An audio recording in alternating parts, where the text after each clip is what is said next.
Bienvenidos a la lección número 13, la última lección de este trimestre. El tema es el tabernáculo.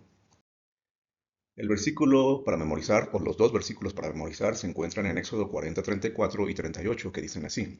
Entonces una nube cubrió el tabernáculo de reunión, y la gloria de Jehová llenó el tabernáculo, porque la nube de Jehová estaba de día sobre el tabernáculo, y el fuego estaba de noche sobre él, a la vista de toda la casa de Israel. Así ocurría en todas sus jornadas. Veremos especialmente algunos asuntos que tienen que ver con estos dos versículos, en relación con el tabernáculo, por supuesto, y algunos detalles en este mismo contexto del capítulo 40 que nos ayudarán a entender cómo es que Moisés cierra este libro, cierra este capítulo del Pentateuco, y cómo es que esto influye en nuestro entendimiento de quién es el Dios que es presentado en el libro de Éxodo. En primer lugar, te cuento que el texto no dice que una nube cubrió el tabernáculo, el texto dice que la nube cubrió el tabernáculo. La nube. Está enfatizando en especial Moisés algo que identifica esa nube en particular. No es cualquier nube, es la nube. Por lo tanto, como veremos a continuación, esa nube ya ha aparecido en el libro de Éxodo, ya ha hecho acto de presencia y tiene algo muy importante que decirnos. Por eso es que Moisés lo identifica claramente con el artículo, la nube. La nube cubrió el tabernáculo, pero también es la expresión que se usa para decir que la nube cubrió el monte, específicamente en Éxodo 24:15. Aquí vemos de hecho entonces un paralelismo, lo que se conoce como un paralelismo. La nube cubrió el tabernáculo y la gloria de Jehová llenó el tabernáculo. En ambos casos se usa el tabernáculo, aunque la palabra en hebreo es distinta, pero está haciendo un paralelismo donde los dos conceptos muestran o se refieren a algo semejante, y la palabra gloria estaría siendo paralelo entonces con la palabra nube. La nube es equivalente a la gloria. La nube es equivalente a la gloria de Jehová, y eso es muy importante. Hablemos un poquito sobre la nube. La palabra nube aparece por primera vez en plural cuando dice el relato del diluvio, o al final de ese relato, que Dios puso una señal en las nubes o entre las nubes, el arco iris. Pero en especial en el libro de Éxodo se habla de una columna, la columna de la nube, otra vez con el artículo definido en hebreo, la columna de la nube, especialmente cuando Moisés nos narra la salida de Egipto y la llegada al Mar Rojo. Esa columna de la nube que iba guiando al pueblo, y en el caso de cuando Faraón venía tras ellos, esa nube se puso entre el pueblo y el ejército de Faraón para impedir que éste les hiciera daño. La columna de la nube equivale a la gloria de Jehová, equivale a su presencia. Hablemos ahora del concepto de la gloria de Jehová. Este concepto aparece también en Números 14:10, cuando el pueblo se desanimó al escuchar el reporte de los 10 espías o exploradores que trajeron malos informes acerca de poder conquistar Canaán. Entonces ellos se ponen tan tristes y a la vez tan alterados que quieren apedrear a Josué y a Caleb cuando ellos dicen, no, esto no es así, podemos ir adelante, podemos vencer a los cananeos, Dios estará con nosotros. Bueno, ellos alteran tanto que deciden apedrear a Josué y a Caleb, y entonces la gloria de Jehová se manifestó en el tabernáculo, y esto impidió que el pueblo, o por lo menos los malintencionados, actuaran en contra de estos dos líderes de Israel. Así que la gloria de Jehová está presente en el tabernáculo y seguirá estando allí, por ejemplo, también en la dedicación del templo. En el libro de 2 de Crónicas capítulo 7, cuando Salomón está dedicando el templo, allí también se menciona la gloria de Jehová. La gloria de Jehová en el tabernáculo, la gloria de Jehová en el templo, es la manifestación de su presencia. Presencia que, como veremos, no solamente implica protección, también implica otras cosas. Avancemos. En Éxodo 24:16 se habla entonces de la gloria de Dios, se habla también de una nube, se habla también de que se cubre algo, y hablamos del monte y también de un tabernáculo. Por lo tanto, lo que estamos viendo aquí es que hay un paralelismo también entre Éxodo 24, cuando Moisés sube al monte Sinaí y se encuentra con Dios, y cuando Moisés ahora va a encontrarse con Dios en el tabernáculo que ya está concluido para Éxodo 40, el tabernáculo que ya terminó de establecerse, ya está armado, ya está levantado allí en Éxodo 40. Y entonces esta relación entre Éxodo 24 y Éxodo 40 nos dice que el mismo Dios que se comunicó con Moisés en el monte es el mismo Dios que ahora está habitando en el tabernáculo. Mira estos detalles, porque Moisés nos va a dar algunas palabras, algunos conceptos que tienen relación con cosas de las cuales ya nos ha hablado antes. Por ejemplo, en Éxodo 40:35 se nos dice que estaba sobre el tabernáculo, y si tú buscas en la Septuaginta, en la versión griega del Antiguo Testamento, allí se usa una palabra griega que solamente se va a usar en el Nuevo Testamento para cosas muy especiales, o casi siempre para cosas muy especiales. ¿Recuerdas cómo dice que el Espíritu Santo vino o cubriría a María para que pudiera engendrar a Cristo Jesús? Bueno, es la misma palabra en griego cuando se dice que el Espíritu Santo estaría sobre María o cubriría a María. Y también es la palabra que se usa en la transfiguración, en los evangelios sinópticos, cuando se habla de que esa manifestación especial que se da allí en un monte, Jesús y sus 3 discípulos que invita a orar o estar más cerca de él, allí cuando aparecen Moisés y Elías, también se usa esa expresión. Así que el hecho de que Dios esté ahora sobre el tabernáculo, que su presencia se manifieste de esa manera especial cuando estamos cerrando el libro de Éxodo, no está hablando de una simple posición geográfica o física, está hablando de la misma presencia de Dios. Ahora Moisés también hace algunas conexiones con el relato de la creación.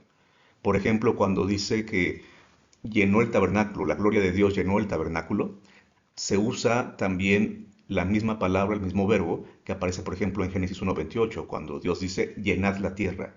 Le pide a Adán y a Eva, los primeros seres creados, que llenen la tierra. También se usa el verbo concluir o acabar, el que aparece en Génesis 2:2, cuando dice que Dios concluyó o acabó la creación. Ahora se usa en el 40:33 de Éxodo para decir que Moisés acabó con la obra que también se le había encomendado. De alguna forma, el tabernáculo, la conclusión de la obra del tabernáculo y su inauguración, nos lleva al Génesis, haciendo un paralelo entre lo que es la obra de creación y la obra ahora de la construcción del santuario. El santuario nos lleva a la creación nos lleva al santuario. No hay tiempo aquí para ampliar detalles sobre esto, pero son cosas interesantes para ver que Moisés está hablando del mismo Dios y del mismo plan, de ese plan que Dios quería que estuviera para siempre a partir del jardín del Edén, su presencia continua entre sus hijos.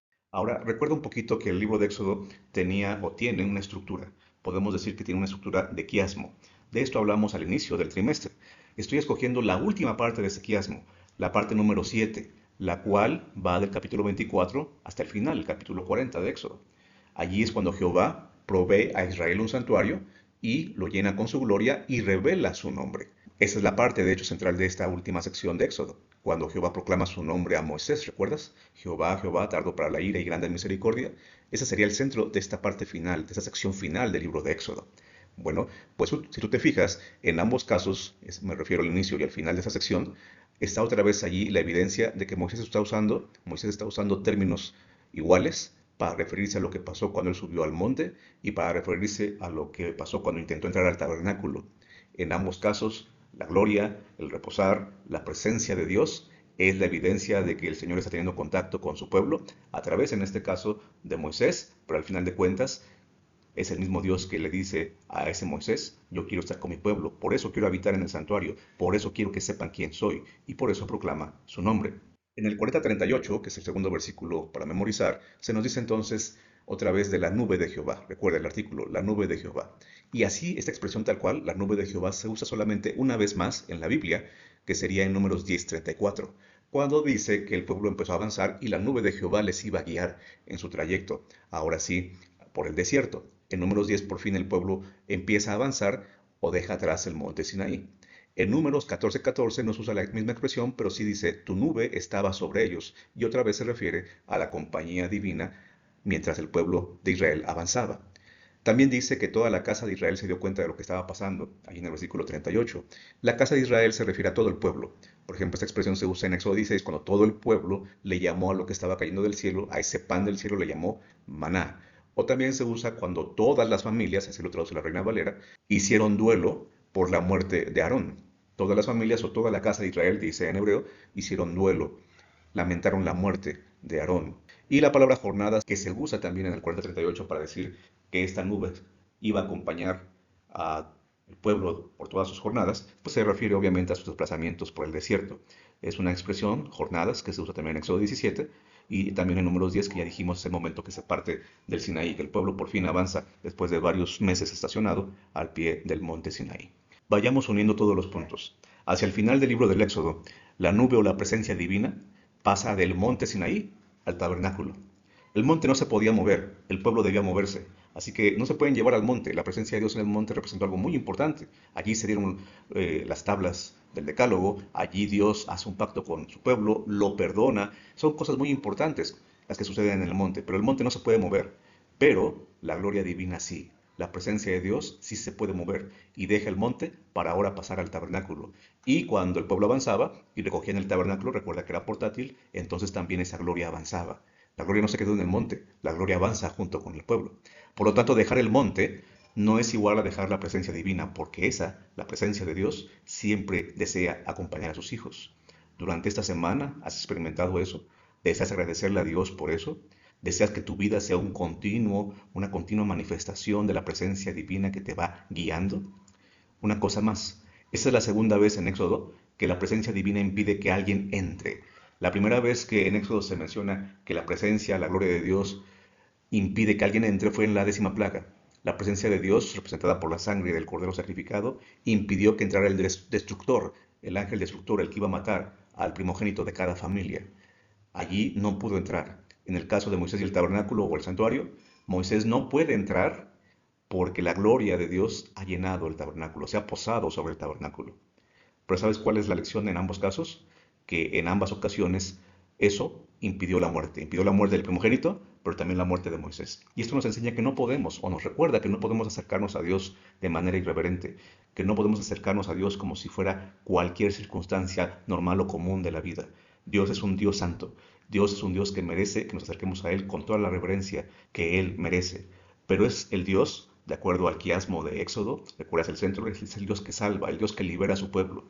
Y aquí en la conclusión nos dice que no solamente se queda su actuar en liberar a su pueblo, sino también en acompañar a su pueblo. El Éxodo nos recuerda que Dios no solamente liberó al pueblo, sino también quiere morar para siempre con él. Lo va guiando, lo va acompañando, lo va protegiendo. El final del Éxodo nos asegura eso. Y por eso el santuario está allí en esa parte. Tiene más funciones que esté allí, pero especialmente enfatizo esta. Dios quiere seguir en medio de su pueblo. No ha renunciado a su deseo de morar con su pueblo. Dios te liberó para morar contigo. Dios te salvó para poder entonces guiarte en esa vida de salvación y entonces darte la victoria, llevarte a la Canaán celestial. Dios no quiere que mueras, Dios quiere guiarte hacia la vida eterna. El santuario no solamente representaba la morada de Dios que iba avanzando con el pueblo, el santuario también representa buscar, caminar hacia su presencia todos los días. El libro del Éxodo termina, pero la presencia de Dios jamás debe dejar de existir en tu vida y en la mía. Dejaremos que Él nos siga guiando, dejaremos que la nube y su gloria sean parte de nuestra experiencia espiritual. El Dios que salva desea acompañarte también para siempre.